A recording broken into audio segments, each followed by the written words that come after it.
விஜயகாந்த் அவர்கள் இறந்து போனதுக்கப்புறம் அவர் பயன்படுத்தின பொருட்கள், அவரோட உடைமைகளை எல்லாத்தையுமே அவங்க குடும்பத்தை சேர்ந்தவங்க என்ன பண்ணியிருக்காங்க அப்படிங்கிற மாதிரி ஒரு அதிர்ச்சி சம்பவம் ஒன்று வெளிவந்திருக்குது. பல வருஷங்களாக உடல்நிலை சரியில்லாமல் இருந்த விஜயகாந்த் அவர்கள் கடந்த வாரம் இறந்து போயிட்டாரு. மக்களுக்கு நல்லது மட்டுமே செய்யணும் அப்படிங்கிற நோக்கத்தோட வாழ்ந்த விஜயகாந்த் அவர்கள் கடைசி வரைக்கும் ஏதோ ஒரு வகையில் மக்களுக்கு உதவி செஞ்சு தான் இறந்து போயிருக்காரு.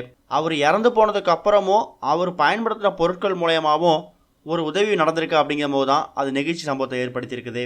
பொதுவாகவே ஒருத்தவங்க வீட்டில் ஒருத்தவங்க இறந்துட்டாங்க அப்படின்னா அவங்க பயன்படுத்தின பொருட்களை ஒன்று அப்புறப்படுத்திடுவாங்க, இல்லை நெருப்பு போட்டு கொளுத்திடுவாங்க. விஜயகாந்த் அவர்களை பொறுத்த வரைக்கும் அவர் சினிமாவை தாண்டி ஒரு அரசியல்வாதியாக இருந்திருக்காரு.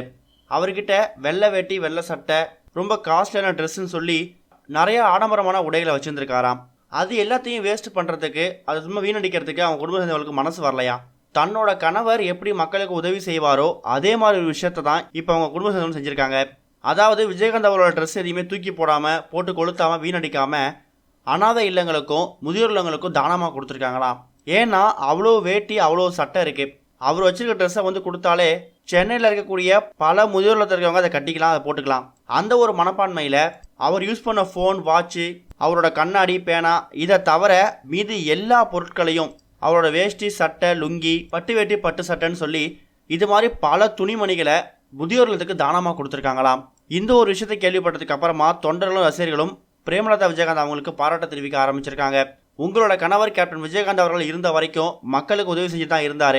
இப்போ அவர் இறந்து போகியும் அவரோட துணிமணிகள் மூலயமாவும், அவர் பயன்படுத்தின பொருட்கள் மூலயமாவும் அவரோட இடத்துல இருந்து நீங்கள் மக்களுக்கு உதவி செஞ்சுருக்கீங்க அப்படிங்கிற மாதிரியும், கேப்டன் மாதிரியே உங்களுக்கு நல்ல மனசு அப்படிங்கிற மாதிரி பல பேர் விஜயகாந்த் அவரோட மனைவி பிரேமலதாவையும் அவரோட 2 மகன்களுக்கும் பாராட்டு தெரிவிக்க ஆரம்பிச்சிருக்காங்க.